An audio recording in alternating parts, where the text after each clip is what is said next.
host and good friends on the Zoom call, good day. I would like to share my story with you all today. I've been weak and sick growing up. Rhinitis and asthma made life really hard. Whenever I had an asthma attack, I couldn't breathe. My eyes were often sensitive to light, which made it hard to keep them open. Every day, I had to take a break around 11 a.m. in order to keep me going for the rest of the day. And undoubtedly, it seriously affected my work performance. Then at the age of 5, my mother left us. All of a sudden, I didn't have anyone to rely on. Soon, anxiety and low confidence followed. Life after marriage was not smooth either. All the setbacks caused imbalance both physically and mentally. Eventually, my body collapsed. Worst of all, I didn't even have the strength to wring a towel or hold a pen to write. Though I was hospitalized for a thorough examination, doctors couldn't figure out what was wrong with me. In 1993, my brother-in-law introduced me to Tai Ji Men to practice Qigong. In the mentorship formalization ceremony, shifu said to me, "Why do you have so much going on in your mind?" That was the first time ever in my life that I felt someone understood and cared about me. It still warms my heart whenever I think of that moment. It brought peace and harmony to my heart. Since then, I have practiced Qigong diligently, helped to clean the academy when I had time, and enjoyed listening to brothers and sisters' stories of practicing Qigong. I have learned to think positively and how to relax and enjoy life, which helped improve my physical and mental condition a lot. My asthma had stopped, my rhinitis had gradually gotten better, and I started to feel happy. I have totally transformed from lingering on my feeble existence to a healthy and lively person.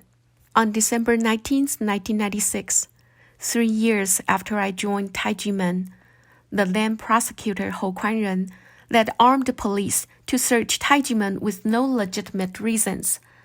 That night, I went to the academy to find out what was going on. I saw that the academy had been rummaged through, and some senior brothers and sisters were taken to the city investigation department for questioning. I couldn't help but start to worry that I could be the next one to be questioned. After all, I had been helping out with similar matters at the academy with them. All of a sudden, I was overwhelmed with fear. What do I do with my little children if I was taken away? Will I lose my job in the government? What if father finds out and gets mad at me? Waves and waves of worries and anxiety pulled me back into a state of chronic panic and nervousness, and eventually caused psychosis. For so many years, I either couldn't sleep or woke up with a nightmare. And because of the biased reporting on the news about Tai Ji Men raising goblins and evading taxis, my 2 children were teased by classmates and paid special attention by teachers.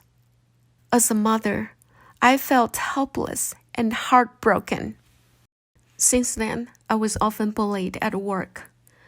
Colleagues whispered gossip behind my back, and suddenly became quiet, then broke up when they saw me coming. I had to face the situation almost every day.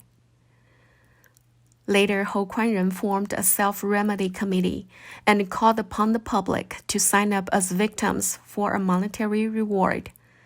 My husband asked me to sign up, but I refused. It was my own decision to join Tai Ji Men. I found a good place to help myself gain peace of mind and live a positive life in Tai Ji Men. This place is different from what's been said in the news. Furthermore, how could I sue someone to whom I am indebted? Therefore, I continued to go to the academy to practice Qigong. However, I often found myself locked out of home afterward.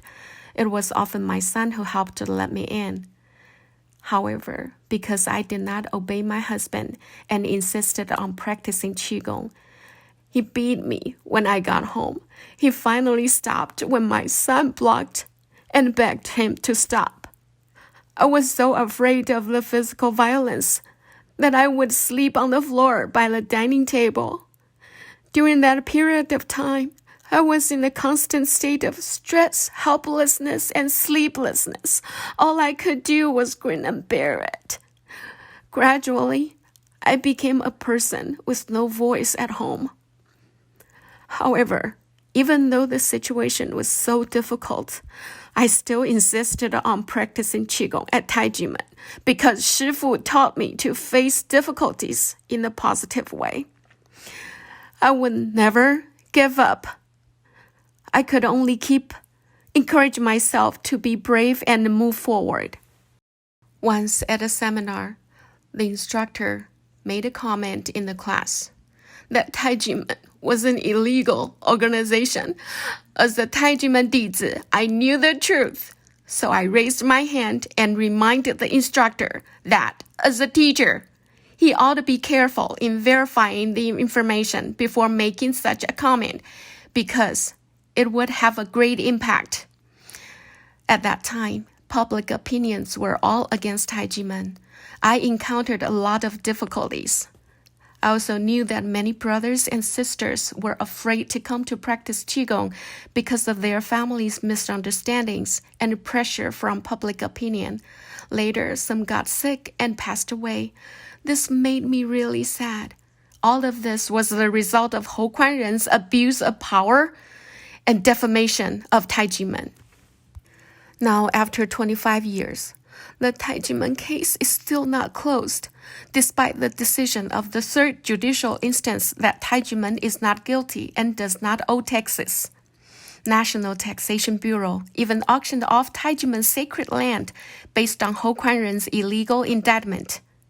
In fact, during the course of the case, the Taxation Bureau has abused its power illegally in many ways, such as Zhang Shenghe's alteration of official documents using the whiteout. He promised to revoke the tax bill at the public hearing of the Legislative Yuan, only to break his own promise later on. He unlawfully froze people's property and enforced an illegal execution on the property. He continued to issue illegal tax bills against Tai Ji Men, ignoring the court's ruling. He issued tax bills after the taxing period has expired, which is not only illegal but also invalid. This is how the Taxation Bureau runs the business. They know the law and break the law, putting civilians at their mercy. As a retired government official, I feel very shameful. Tai Ji Men case has been going on for 25 years. I hope that officials will grow a conscience and bravely admit their mistakes and right their wrongdoings. In accordance with Article 117 of the Administrative Procedure Act, the illegal tax bill for 1992 should be revoked and the sacred land returned to Tai Ji Men. As for the law-bending officials, such as Hou Kuan-ren and Zhang Shenghe, the government should take a bold step and issue severe discipline so that they will not continue to harm the people. This is what a country of democracy and rule of law should do. That's all I have to share. Thank you.